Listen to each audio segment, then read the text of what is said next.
और अनुराग भदौरिया जी, अखिलेश यादव जी के सवाल अपनी जगह बिल्कुल सही, जवाबदेही है, सवाल पूछने भी चाहिए, लेकिन हर बार अटैक पर योगी जी के वस्त्र, योगी जी के योगी होना, योगी जी के थ्रू सनातन को अटैक, ये क्यों हो रहा है? क्योंकि सवाल ये उठता है कि आपको हर बार सनातन को नीचा दिखाने की, योगी जी को नीचा दिखाने की, उनके वस्त्र को, भगवे को नीचा दिखाने की जरूरत क्यों पड़ती है? देखिए नाविका जी, एक बात माननी पड़ेगी, मनुष्य जो होता है वो सबसे बड़ा होता है। हमें पीड़ा है, अगर वहां पे श्रद्धालुओं की मौतें हुई हैं तो हमें पीड़ा होगी। भारतीय जनता पार्टी को नहीं हो तो नहीं हो, सनातनी है, हिंदू है, वो बेचारे उनकी वहां पे मौत हो गई और आप कहेंगे पीड़ा ना हो? होगी पीड़ा, बिल्कुल होगी। हाथरस में लोगों को, जैसे हाथरस में भी जब घटना हुई थी पीड़ा हुई थी, और होगी पीड़ा, क्यों नहीं होगी? अगर किसी की मौत होगी तो हमें पीड़ा होगी, क्योंकि मेरी जिम्मेदारी बनती है। डिबेट भी बहुत खास हो रहा है।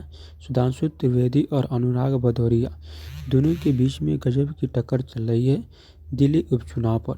पूरा वीडियो जरूर देखिए, तब आपको अच्छा लगेगा। चलिए हम वीडियो को स्टार्ट करते हैं। बैगन चलो भाई, आइए देखते हैं, मजा आएगा। लेने से बच रहे हैं, इनको जिम्मेदारी लेनी चाहिए, और उसमें चीख भी रहे हैं, चिल्ला भी रहे हैं, उसमें षड्यंत्र खड़यंत्र पता नहीं क्या क्या खोज रहे हैं। अरे हमारे अपने लोग चले गए, वो बेचारे आई कार्ड लेके घूम रहे हैं कि मेरे पिताजी गायब हो गए, किसी की मां नहीं मिल रही है, किसी के लोग अपने परिवारजनों को खोजने में लगे हैं, और आप यहाँ पे राजनीति कर रहे हैं बैठ के। राजनीति भारतीय जनता पार्टी कर रही है, और जिस तरह की राजनीति आपको देखने को मिल रही है, ये मनुष्य धर्म को नहीं अपना रहे, ये सनातन की बात नहीं करते। सनातन तो प्रेम की भाषा बोलता है, सनातन तो जोड़ने की बात करता है, सनातन तो पूरे विश्व को अपनाने की बात करता है। सनातन कब कहता है कि आप बुराई करो? सनातन कब कहता है कि आप नफरत की बात करो? ये हमेशा एक नफरत की बात करते हैं। मैं बार बार हम कुंभ के मुद्दे को उठा रहे, कुंभ के मुद्दे पे बोल रहे हैं। सरकार कहां है वो लोग कि जिनकी वजह से ये हुआ है, उन पे एफआईआर क्यों नहीं हुई अभी तक? जो अधिकारी वहां पे, ये मैं नहीं कह रहा हूं, नंद किशोर, इनके गुजर, इनके एमएलए, वो भी सवाल उठा रहे हैं कि भाई जो अधिकारी जिम्मेदार है उन पे कार्रवाई क्यों नहीं हुई? अभी किसी, मैं आपसे नाविका जी बोलता हूं, अभी किसी स्कूल, कॉलेज, यूनिवर्सिटी या किसी जगह भी कोई घटना हो जाती है तो एफआईआर तुरंत हो जाएगी। यहां पे घटना हुई कि किसकी कमजोरी की वजह से हुई, क्यों नहीं हुई अभी तक? जब आप ये नहीं पता लगा पा रहे हो कि किसकी वजह से घटना हुई है, तो आप क्या पता लगाओगे कि आप हमारे उत्तर प्रदेश में क्या हो रहा है? इसीलिए उत्तर प्रदेश में लगातार भगवान ना करे, घटित हो रही है, भगवान ना करे, पे डालते हो। भगवान ना करे, प्रभु ना करें कि कहीं पर भी किसी इस तरह की घटना हो। कम से कम मेरी प्रार्थना इतनी रहेगी। लेकिन सुधांशु जी, दर्द हो रहा है, ये मेरी समझ में आ रहा है, और मैं कह रही हूं कि सवाल पूछिए योगी सरकार से सवाल, ये आपका हक है, लेकिन बार बार भगवे पर, योगी पर, सनातन पर वार करना क्या जरूरी है? ये सवाल, इसका जवाब क्यों नहीं आता? सुधांशु जी, आज इसकी भी रुको जरा, सब्र करो, जवाबदेही होनी चाहिए। देखिए, अनुराग जी ने जो पीड़ा की बात कही, तो जरा मैं उस पीड़ा की मीमांसा कर देता हूं। जिस पार्टी ने अभी मात्र कुछ दिन पहले, इनके गठबंधन सहयोगी ने क्या कहा, खड़गे जी ने, कि गंगा में डुबकी लगाने से कोई नौकरी नहीं मिलती, भूख प्यास नहीं मिटती। उससे पहले इनके पार्टी के लोगों ने हिंदू धर्म ग्रंथों की प्रतियां जलाई। उसके बाद इनके साथ के जो बिहार में लोग थे, उन्होंने हिंदू धर्म के बारे में अपशब्द बात कही। रामायण रामचरितमानस के बारे में, ये बिल्कुल रिसेंट बता रहा हूं, ये पिछले 1.5 साल की। और 1 साल पहले ये सारा का सारा प्रोसेस कहां से शुरू हो रहा है, दर्शकों को समझने की आवश्यकता है। 1 साल पहले यहां पे कॉन्फ्रेंस होती है तमिलनाडु में, इरेडिकेशन ऑफ सनातन धर्म, यानी सनातन धर्म का समूल नाश। अब आइए और पीछे जाइए, 2021 में पूरी दुनिया में एक कॉन्फ्रेंस होती है, डिसमेंटलिंग ग्लोबल हिंदुत्व, यानी हिंदुत्व को कैसे नष्ट करना है। और अब मैं बताना चाहता हूं, 2021 में एक हेनरी लूसी फाउंडेशन है यूरोप की, जिसके मिस्टर क्रिस्टोफर शेरलेट हैं, बात तो सही है। उन्होंने कहा कि हिंदू मेजॉरिटरिज्म को कंट्रोल करने के लिए क्या करना है, कास्ट सेंसस का प्रोजेक्ट लेना है। इसके लिए उनको कई लाख डॉलर की सहायता मिलती है, और ये वो वाटरशेड पीरियड है। 2020 से पहले आप राहुल गांधी का कोई बयान नहीं दिखाएंगे कि जातिगत जनगणना की बात करें। और उसके बाद ही जो लोग हिंदू धर्म का समूल नाश और हिंदू धर्म को डिसमेंटल करना, और वो अभद्र भाषा, वायरस और HIV जाने क्या क्या बोलते थे, वो जब पीड़ा की बात कहते हैं, तो दर्शकों को समझ में आता कि इनको पीड़ा हो रही है या प्रसन्नता हो रही है, या इनको मौका नजर आ रहा उसमें, ये संवेदना हो रही है या संतुष्टि हो रही है। साफ समझ में आता है पूरी पृष्ठभूमि देख के, क्योंकि डे 1 से आज तक इन्होंने कुंभ को लेकर और यहां तक राम मंदिर की प्राण प्रतिष्ठा हो, कोई हिंदू धर्म से जुड़ा विषय हो, तो इन्होंने सिर्फ हिकारत और सिर्फ नफरत और केवल लेट डाउन करने के अलावा कोई कार्य नहीं किया। और मैं ये भी बता देना चाहता हूं भदौरिया जी को, हाँ, बिल्कुल। उस दिन मौनी अमावस्या के दिन 8 करोड़ लोग थे।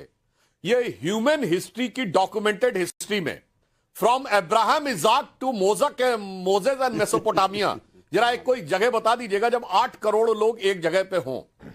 मगर इसके बावजूद इन लोगों ने जिस प्रकार की बातें कही हैं, पूरा देश भली बात ही समझता है। यदि आपने रत्ती भर भी संवेदना होती, एक बयान दिखा दीजिए जो धर्म संस्कृति के पॉजिटिव में हो, उसके बाद आप बताइए। मैंने 1 दर्जन बयान गिरा दिए जो आपने धर्म संस्कृति के अगेंस्ट में नहीं, नष्ट करने, ध्वस्त करने के संकल्प के लिए। सुन लीजिए, बड़ी तकलीफ हुई सुधांशु जी, जिन लोगों की श्रद्धालुओं की मौत हुई है, आपका दिल नहीं पसीजा, कचोटा नहीं अंदर से, एक शब्द नहीं बोल पाए। कैसी बातें करते हैं आप सनातन की बात करेंगे, आप मानव धर्म कैसे कैसे लोग रहते हैं यार यहाँ पर, को भी को नहीं अपनाते हैं। दूसरी बात, आपके मंत्री क्या कह रहे थे, छोटी मोटी घटनाएं हो जाती है, हटाया आपने मंत्री को, निकाला, उसको निकाल अपने मंत्रिमंडल से बाहर फेंका, छोटी मोटी घटना बता रहा था। कमाल की बात कर रहे हैं। और मैं बार बार सुधांशु जी आपसे कह रहा हूं, कुंभ के बारे में बात करने में आप किस मुंह से बात करते हैं?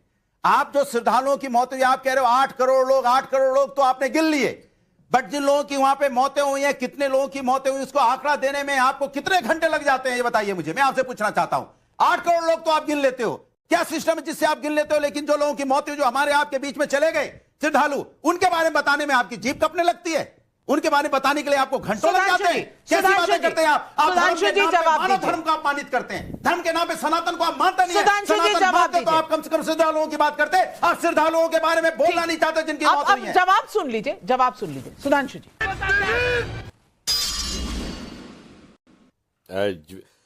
देखिए कितना विचित्र, दुर्भाग्यपूर्ण और दुर्दांत वक्तव्य यह व्यक्ति दे रहे हैं। भाई, जिस दिन घटना हुई उस दिन शाम तक मृतक और घायलों दोनों की सूची जारी कर दी गई। आप कह रहे हैं कि तुरंत नहीं बताया गया। अरे भाई, जो लोग घायल हैं उनकी आइडेंटिफिकेशन होगा और घायलों में से कोई मृत भी हो सकता है कुछ घंटे के बाद, ऐसा तो है नहीं। इसीलिए बाकायदा बताया गया। और आज सदन के अंदर पीयूष गोयल जी ने स्पष्ट बताया कि 1954 में 800 लोगों की डेथ हुई थी नेहरू जी के जमाने में, ये सरकारी आंकड़ा था।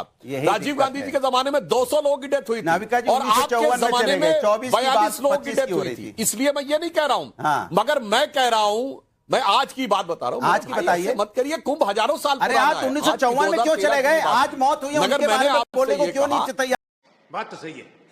एक बयान बता दीजिए जो आपने आज का बता भाई, दीजिए। एक लाइन बोलने दीजिए। आप बोल रहे तो मैंने डिस्टर्ब नहीं किया मेरे भाई।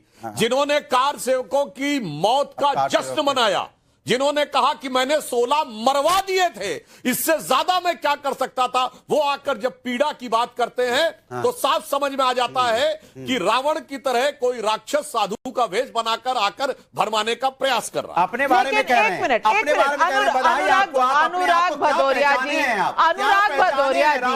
राहुल गांधी ने जवाब नहीं मांगा, लेकिन यहाँ तहसीन पूनावाला कांग्रेस को रिप्रेजेंट कर रहे हैं, तो बोलने का मौका तो दे दीजिए। मैं पूछना चाह रही हूँ, इतनी पीड़ा अखिलेश जी को हो रही है, इतनी पीड़ा समाजवादी पार्टी को हो रही है, क्या राहुल गांधी सवाल नहीं उठा सकते थे? उन्होंने नहीं उठाया। अब मैं